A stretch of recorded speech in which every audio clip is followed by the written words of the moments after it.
May naisip na hack ang isang netizen para makaiwas sa panlilimos ang mga nakilala niyang batang lansangan. Pusuan na yan sa report ni Sandra Aguinaldo. Habang nakatambay sa isang cafe ang grupo ni Benj Pakibot, lumapit sa kanila ang mga batang nanghihingi ng barya. Ganito gawin mo, boy, para hindi ka nangingi sa amin ng pera.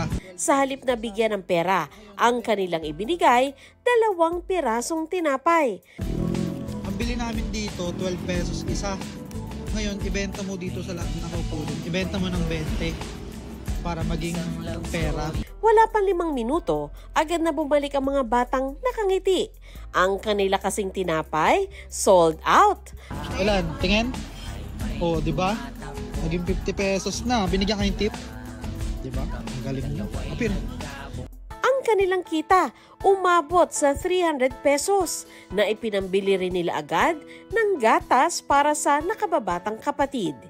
Ika nga nila, give a man a fish and you feed him for a day. Teach a man to fish and you feed him for a lifetime. Bagay na sinasabuhay raw ni Benj. Kasi po yung pag binigyan nyo sila ng pera, parang masasanay din sila eh.